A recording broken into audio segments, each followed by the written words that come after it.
So here's the story. Wolves are master predators, kings of the kill. But when you approach them, they usually just back off. Until now. In North America, some wolves are getting dangerously close. Way too close. I'm a tracker, and I know when something's not right in the woods. I've got to find out what's going on. This is America. The Wild.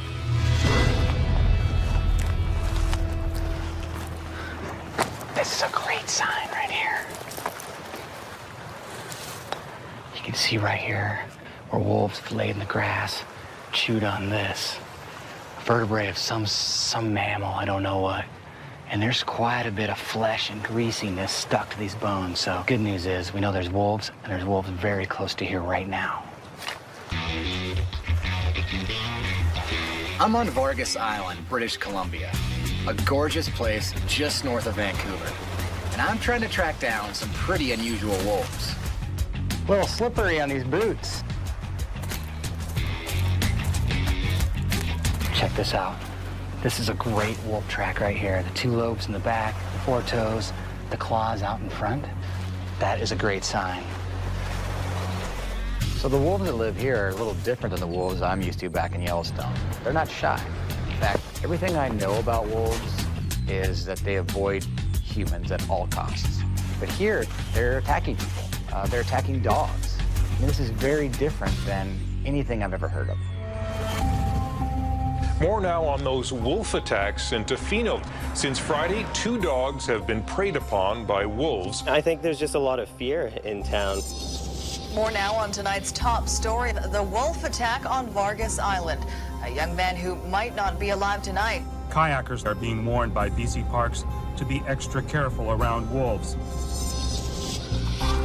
Shh, check it out, check it out. Folks around here are witnessing strangely bold behavior in these wolves. Oh my God, they scared up a tree. And it turns out, this area has more aggressive wolf encounters in the past decade than anywhere in North America. The one time I got too close to a wolf, I ended up with a lot of stitches. But that was a captive wolf. A wild wolf attacking a human? That's almost unheard of.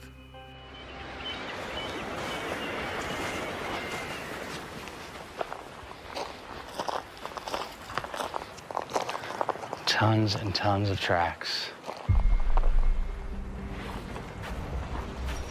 So trailing these wolves, things start to build. This beach is covered in wolf tracks. They're everywhere. So I know something's going on here. Wolves just don't hang out on the beach in one little spot. So I start to look around, and then I see a drag. Look right here, right here. That's why, right there's a carcass. And right there in the seaweed, a fresh seal carcass. But they've been definitely feeding on this. Now, I know that's a jackpot. A wolf's a wolf's a wolf. And if there's food, wolves are coming back. I almost walked right by this thing. And then, in the forest, right there,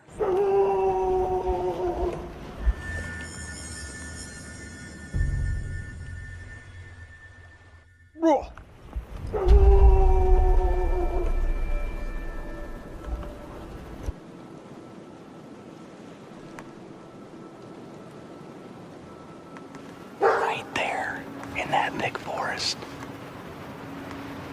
there's a wolf, and we're between it and its carcass.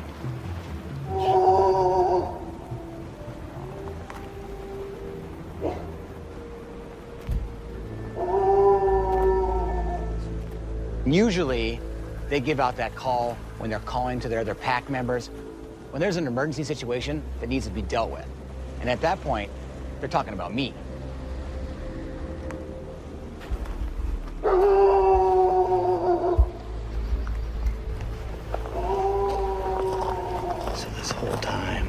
I'm down here assessing the situation. This wolf, or wolves, have been watching me from the trees.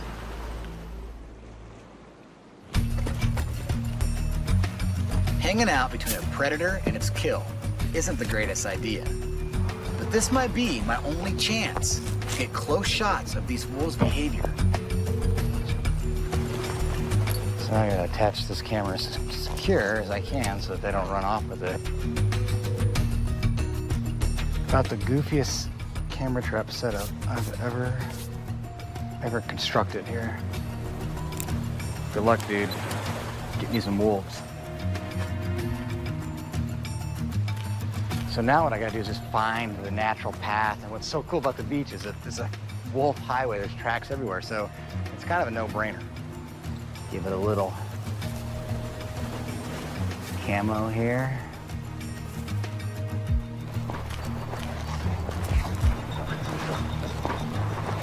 You not working, dude? Oh, you're working. Keep working. There's wolves coming. Good luck.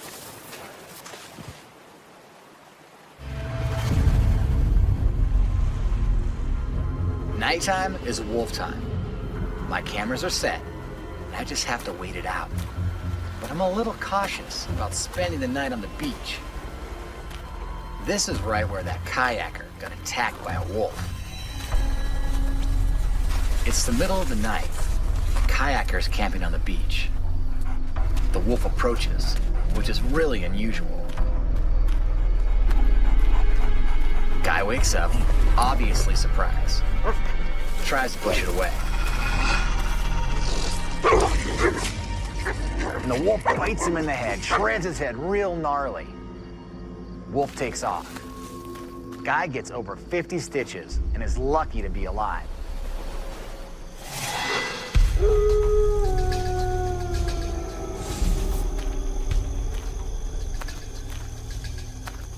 When it comes to nighttime, that's when wolves get really active. And I've got all this great technology to be able to see these wolves if they're moving around on the beaches. So it's time to go night mode.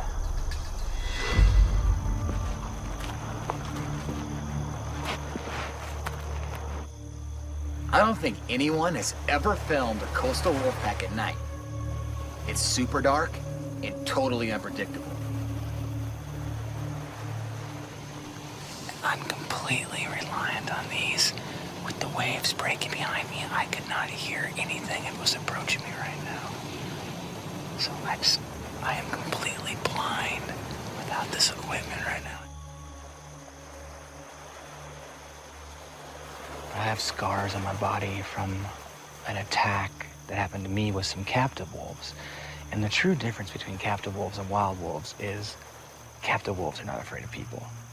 So now what I'm dealing with is a bit of the combination. I have wild wolves that are not afraid of people. So trust me, in the back of my head, I remember that day, being surrounded by a pack of wolves.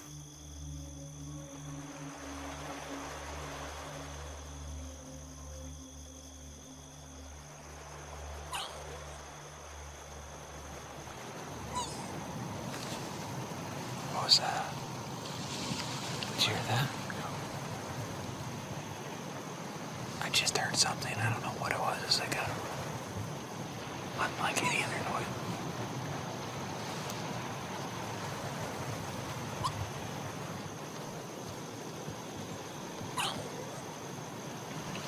There's wolves coming right now.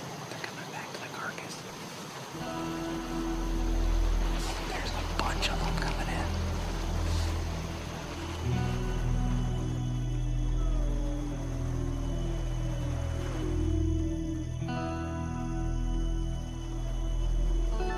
Looks like we've got 4 puppies, young wolves, and the carcass. An adult walked off. Looks like the adult was on the hunt. Real quick, heightened pace, nose to the ground, definitely looking for something. While that guy's out hunting, these puppies are really kind of cleaning up the scraps.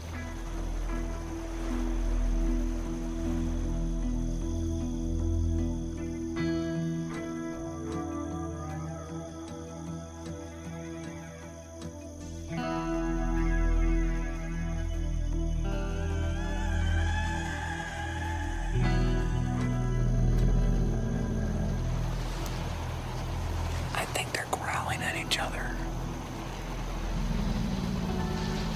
Definitely hear growling right now. Right over there. I don't even know if anybody else ever has filmed coastal wolves at night. It's unbelievable. It's amazing. It's gorgeous. This is really starting to become one of the best wildlife moments I've ever had. I'm sitting here on the beach watching wild wolves. It's a beautiful setting, and then all of a sudden, the aurora borealis, the northern lights, erupt.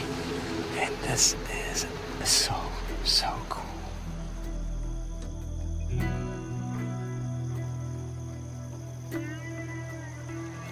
It's hard to believe right here on the same shores there's been human-wolf conflict, because right now what I'm witnessing is perfection. These wolves are doing what these wolves are supposed to be doing. So there's got to be a reason out there. Something's got to be happening. And I've got to go out there and try to find out what it is.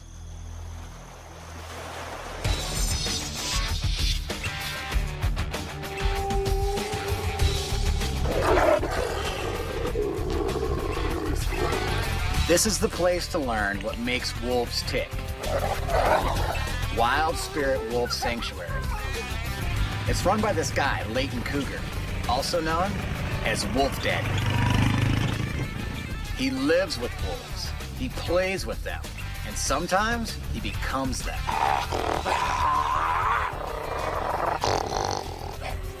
Leighton has over 60 wolves, including the animal I came here to see.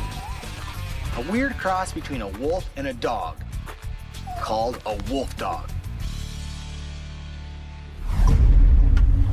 Biologists suspect that some of the Vargas Island wolves of the past were wolf dogs. And some people say that's what's behind all this aggression. So I've got to learn more about these hybrids and why a dose of man's best friend would make a wolf more violent. My first experiment catches me and Wolf Daddy completely off guard. Things get ugly. All right.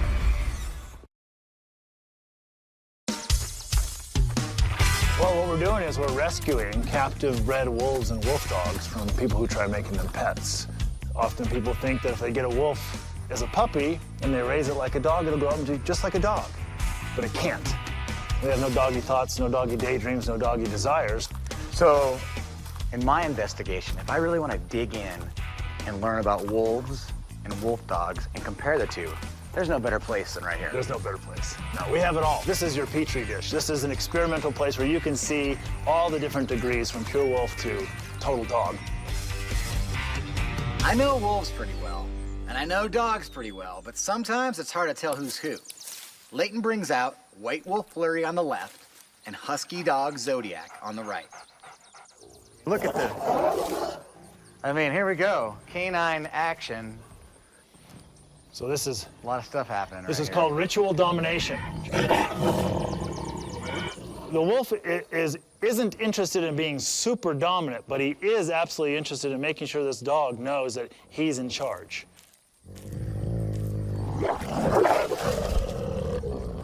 But what's being said by the dog is that he's not going to give in. The tail says, I'm not going to completely submit to you. I get it. I get it, you're in charge. You've made that point, but I'm still going to keep my tail up. The tail gives away more than mood. It's a major clue to canine identity. See that tail? It's so curled over. A wolf tail can't curl over. This is as high as it gets pretty much, right in here. See, and it's not getting tight and curling over. The wolf's tail doesn't curl. The dog's tail does. Ears, wolves are rounded. Dogs are pointier. Teeth, wolves, steak knives. Dogs, not so much. Wolf bite, 1,500 pounds per square inch. About twice as strong as a dog. And that's just for crushing bones, grabbing on and hanging on. Tearing meat. Kibbles and bits, elk and deer. Elk and deer, yep. But I need to know what happens when you mix the two, wolf and dog. And is this the creature behind the attacks in Canada?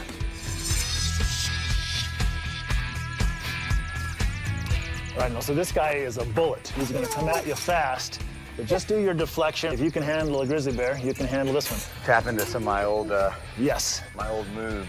All right, Coda, 10 foot. Come on, come on, come on. I meet Coda, one of the biggest animals in the Wild Spirit Sanctuary. 130 pounds of wolf dog. Okay, move it this way a little more. You know, in this investigation between the wolf and the wolf dog, you say it's a high content wolf dog. Correct. But you look at this animal, and this animal looks no different to me than what I just saw running around Yellowstone. Exactly. Usually, if a big animal like this comes up to you and just puts their big old teeth on your arm, you're thinking, I'm in trouble. I mean, look at that. It seems like, it's like, what is this guy touching me? Well, I'm gonna put my teeth on him. And you can see that's gentle. Yeah, look at that. Look at this guy. Look at this guy. Look at this guy. There we go. So now, in this animal that I think looks like a wolf, I'm starting to see the dog. There is that foolish bravery that you see in dogs. Move it this way a little more. I'm having a wonderful time with Kodak, and he's hanging out with my entire film crew right now, and it's just like the coolest thing to be this close to this animal. Come here. Come here. But there it goes. Game on. Bam! He grabs it, rips it off the camera, and now he goes into, I'm a predator, I just took something, I'm going to defend it.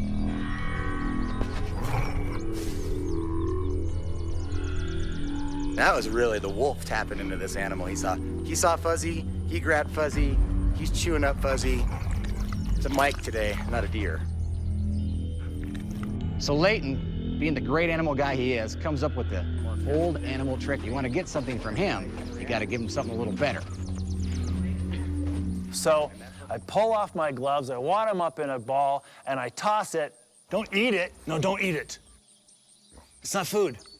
He literally chews and swallows a pair of gloves. Don't eat it. So things are out of control a little bit. There's not a whole lot of control going on here. This wolf dog, we're in his territory. He's doing what he wants. Oh my gosh. But then he gets an eye on the next Fuzzy with the next cameraman. Look out for that one. Yeah, he knows the whole And a game. cord.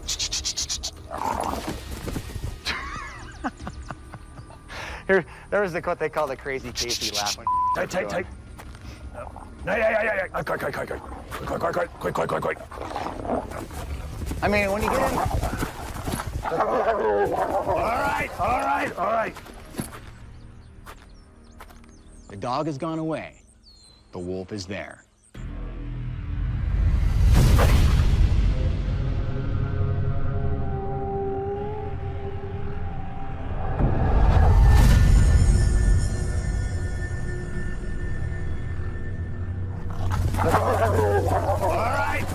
All right. Let's back out, guys. Back out. And just be, Go ahead. and just be confident and don't go too fast. Tight. I'll go with you guys, come on. So right now, we're seeing in that wolf-dog combo, we're seeing a little more of that wolf than dog. And this is the danger. This is that collision of two different behaviors that could potentially cause some people to bleed. And we're not gonna be part of that today, so we're slipping out of here. But this speaks to the unpredictability of a wolf dog.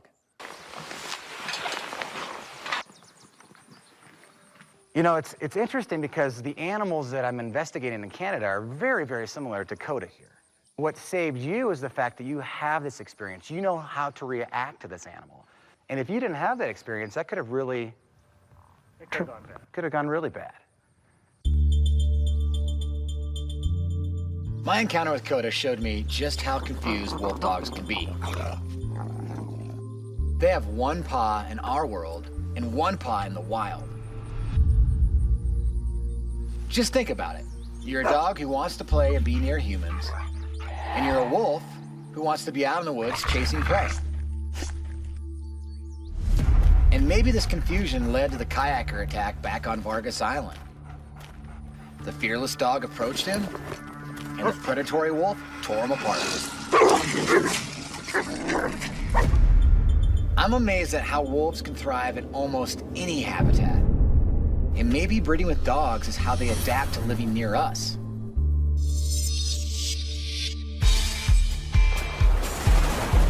But I can't truly understand how wolves adapt to humans without knowing them at their wildest. So I'm headed out to find really wild wolves in a place so remote, it's like a Wolf Jurassic Park.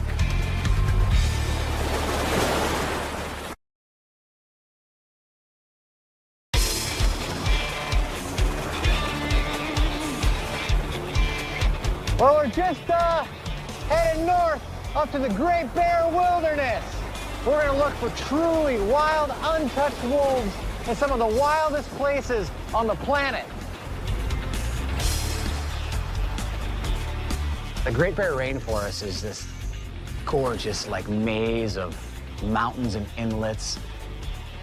All of these wonderful wild creatures that have been living the way that they're living now for eternity. Great Bear wolves are elusive. They're the holy grail of wolf tracking. And that's good news for the wolves, but it's gonna be tough on me. Local wildlife expert Ian McAllister knows where to go. The Dead Fish Feast.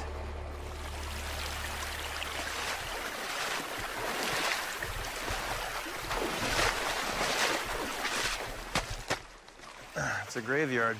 Wow, oh my gosh. That is all just rotting salmon. That is macabre. I mean, we're talking thousands, tens of thousands. You know, it's a little window of time where these salmon are running up the rivers to lay their eggs, and these wolves have learned to capitalize on that moment. They don't eat salmon that have already died. They want freshly caught out of the river salmon.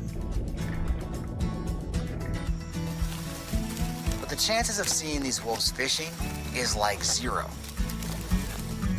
Unless I become invisible. That's where being in a dense rainforest comes in handy. I'm going 60 feet up on one of the sketchiest climbs ever. That tree's probably been there for about 800 years, so if it falls down when you're up it, it's just really bad luck. That would be bad luck. You can do it.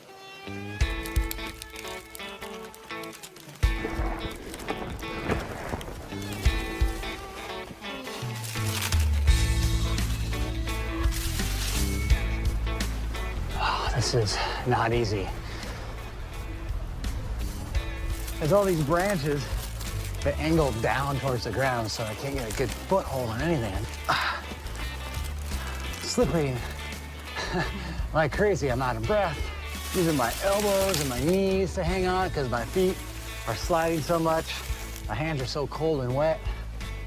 Not the safest thing I've ever done.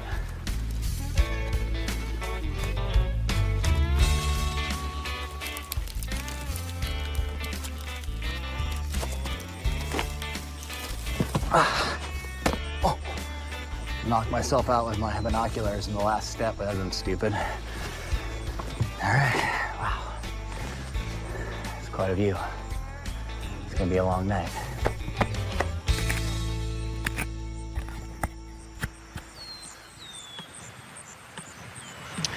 I've literally got an eagle's eye view from up here on this platform. And look, it's a long way down there, a real long way down there. Finally find a great spot, get settled in. I'm feeling good. I'm up there, sun shining on me. This is gonna be perfect. As long as it doesn't get real windy like it is right now, then I won't get wet. It's hard to keep your spirits up when you're soggy. Sitting in a puddle. Hanging on the edge of the platform. Yeah. I'm not staying dry. Water's leaking down the back of my neck, getting in little cracks in my pants.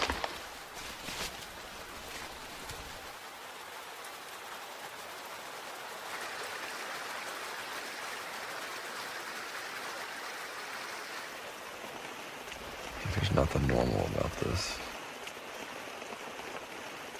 It's not a very safe place to be. Not on your A game. Right now, I'm not on my A game. I'm like on my, maybe like my K game. It's like, I just think I'm definitely losing it a little bit now.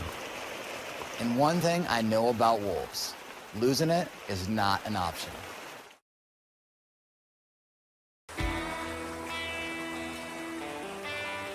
So it's the very early morning. I can hear the stream starting to make a little bit of noise down there, the rapids. So that means that the tide's going back out, and that's what I've been waiting for. Because at that point, the water will be shallow enough for the wolves to come back to fish.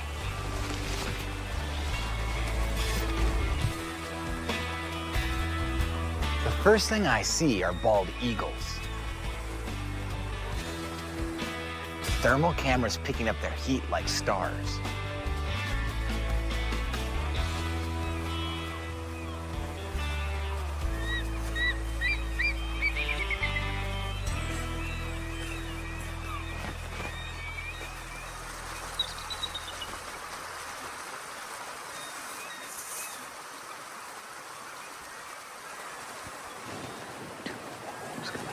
Two wolves coming out of the forest.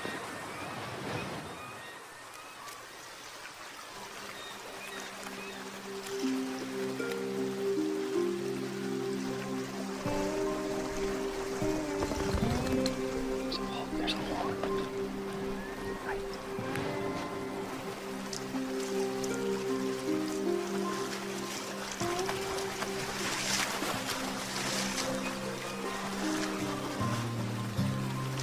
They are definitely fishing. This is awesome.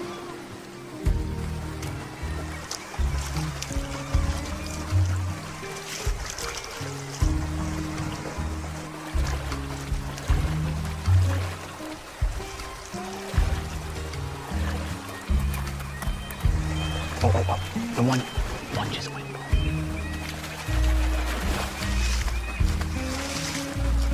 Oh, wait a minute. Poor guy missed it.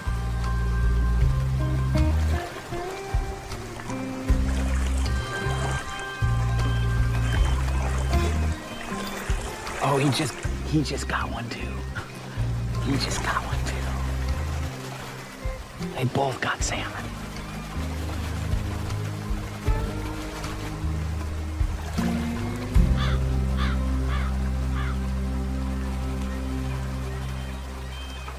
I mean, this is so cool to show how adaptive wolves are. I mean, I'm used to watching them chase down elk in Yellowstone, and here they are fishing salmon like bears.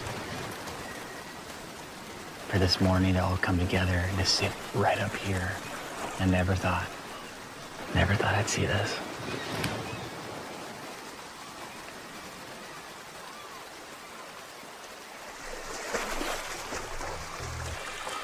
It's clear to me now, whether in the rivers of the Great Bear or in the wilds of Yellowstone, pure wolves are like shapeshifters, morphing themselves to survive in any environment.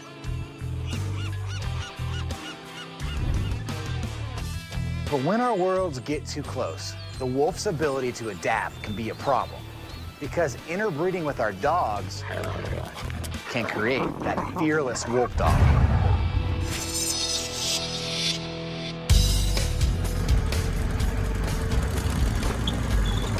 Now, if I know if there's a key to a wolf's heart, a chunk of elk. Yes. We'll do it every time.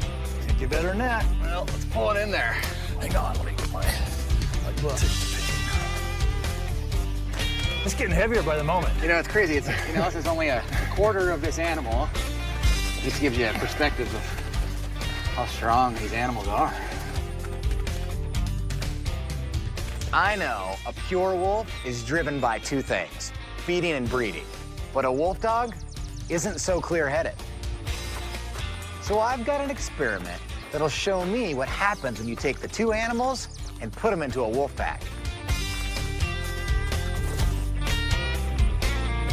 This is ground zero for wolf behavior. When wolves, wolf dogs, they come to a carcass like this, there's all this meat, and that pack moves in. Instincts go through the roof. I want this camera to just be right in the middle of the action. And there's one extra ingredient, me. Well, number one is I'm going to be your bodyguard. Yeah. I'm going to be standing just out of the way, letting you do your things, trying not to influence the animals, but take care of you. It's also important for you to know that they have not eaten in 48 hours. So hopefully this will be their primary target and not you or anything else. I count on that. The leader of the pack is named Stormy, super dominant wolf, always the boss. My theory is that wolf is going to push that wolf dog off of that carcass and take it over. Release the hounds. Come on, sweetheart. Come on, buddy. All right, we've got our pack. Pack's in. It's a small pack, 4 wolves. But right away, the wolf dog is the boss. I mean, they're on the carcass quick. Watch out, watch out.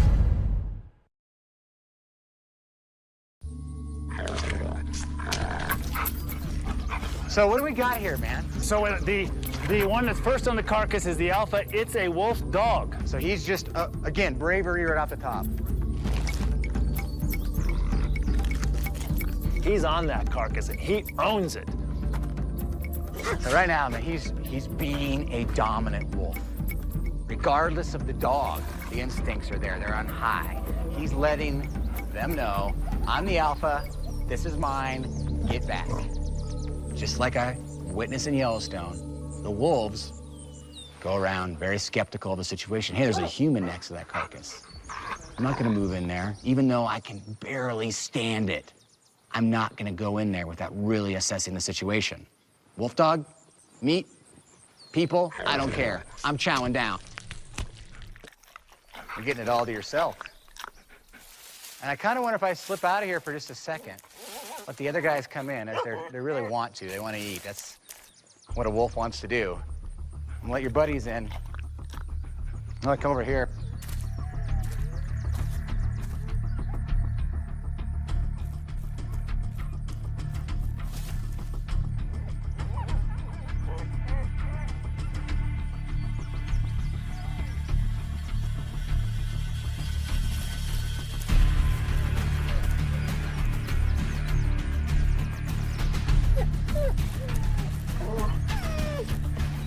Now, that vocalization was asking if he could come in. Right, so you're a little whining, like, can I come in there, please? Can I come in there?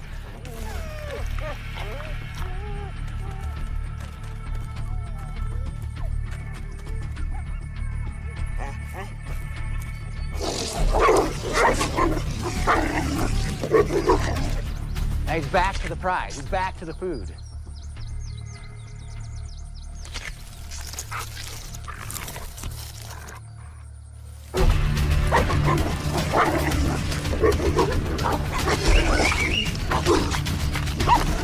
Get in. You got the air horn, George?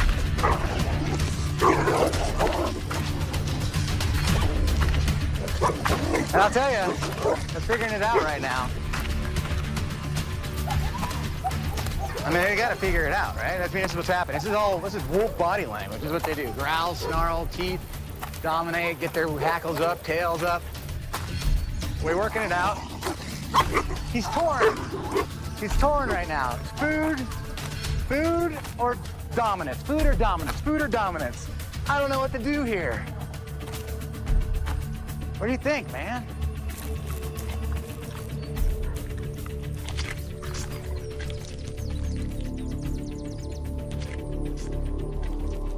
This is unbelievable. Stormy, the wolf, comes rushing in, and the wolf dog would not back down.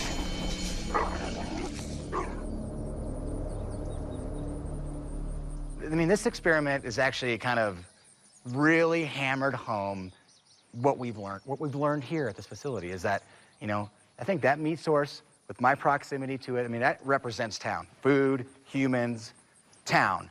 And mostly, wolves, like they're doing here, stay out of town. Mm-hmm.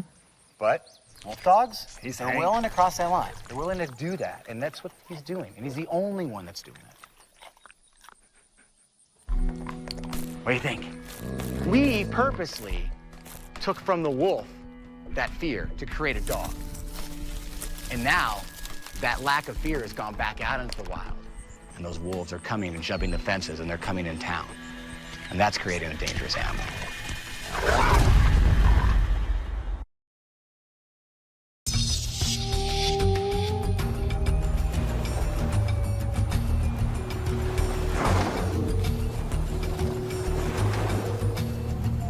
So now it's time to go back to Vargas Island, to the scene of the crime where the kayaker got attacked.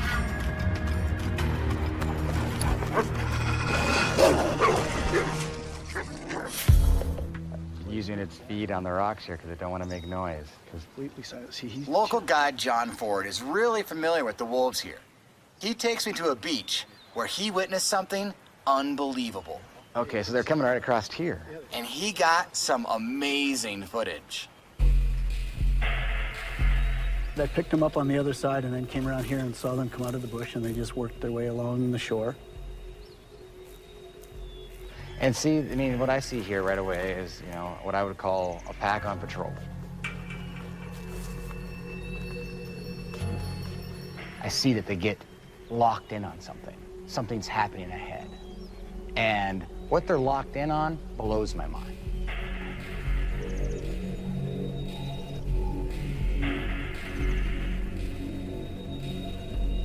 So right now, they're in full stock mode of a black bear. This is something I've never even heard of.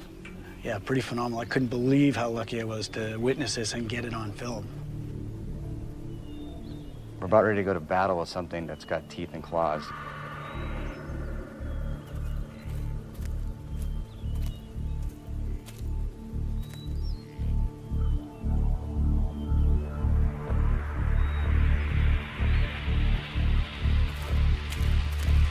And right now, man, they're just going. Unbelievable. Wolves hunting black bears on the beach. You know, they're just, you know, trying to create chaos on the beach. If that bear would have made a bad decision, game over. Exactly.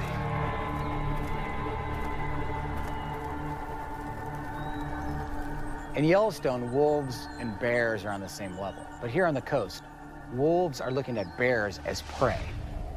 They have this confidence, this bravery going after this animal that has claws and teeth.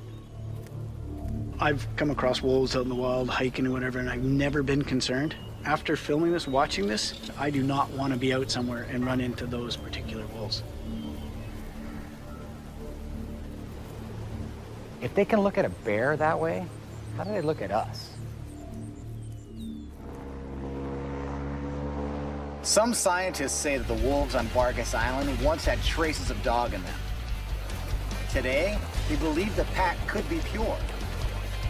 But there's only one way to truly find out, and that's with a DNA sample. But how do I get myself some wolf hair without getting a wolf bite? Well, I've got a wild way to find out.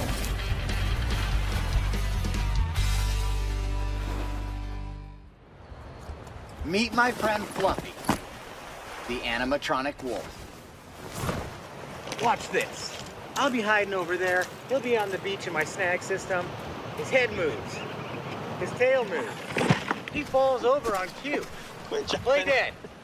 Good boy.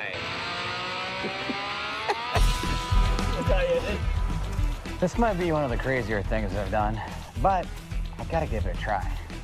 You ready for this? Well, I don't think you have much of a choice.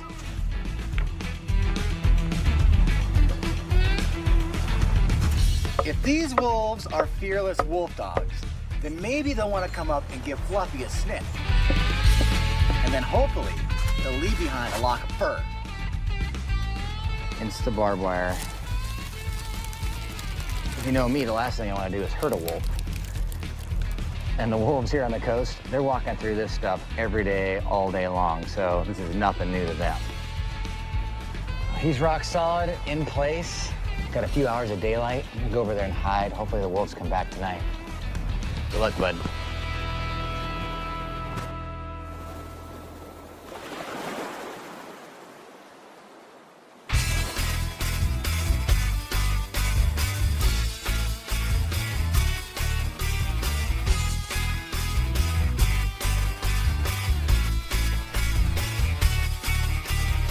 Two long days on the beach and still no action.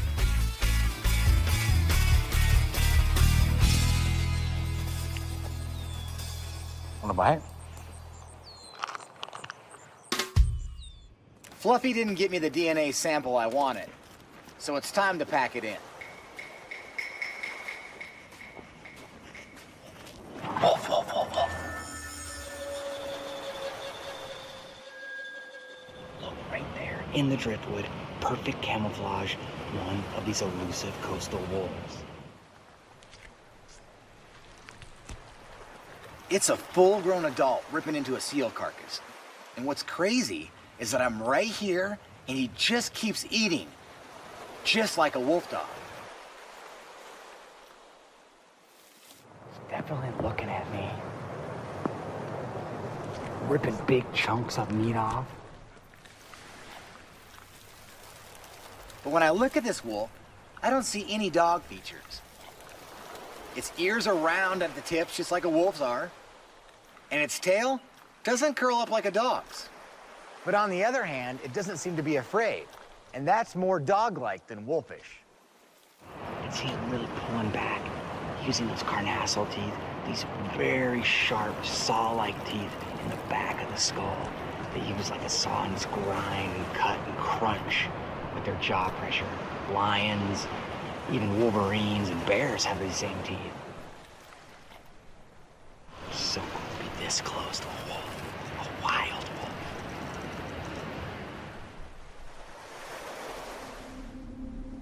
But then, this bigger, stronger wolf comes out and grabs this carcass, lifting it up, walking up on the driftwood.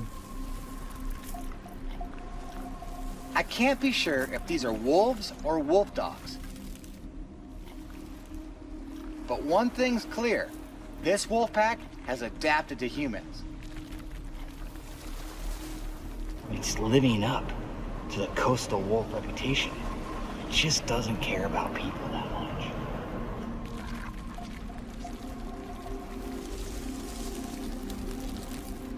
That wolf was eating it, and they drug it down this log. This is nasty. So I follow the drag mark into the forest. I'm gonna try to follow this wolf. But one step into the forest, something unbelievable happens.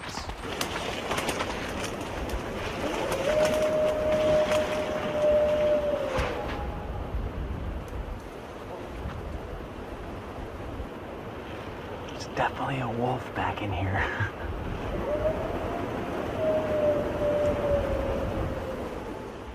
So my first instinct is just to talk back.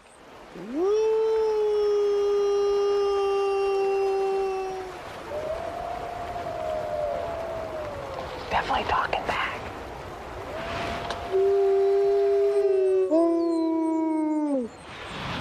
And it's just back and forth. They're talking to me, I'm talking to them.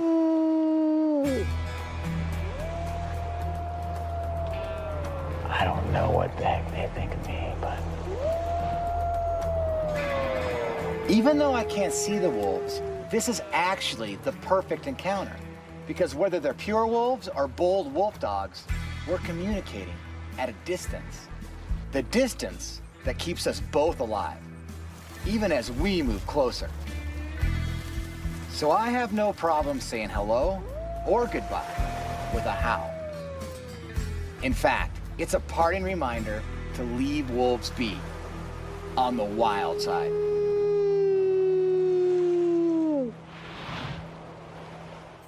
Listen, I've had a great time.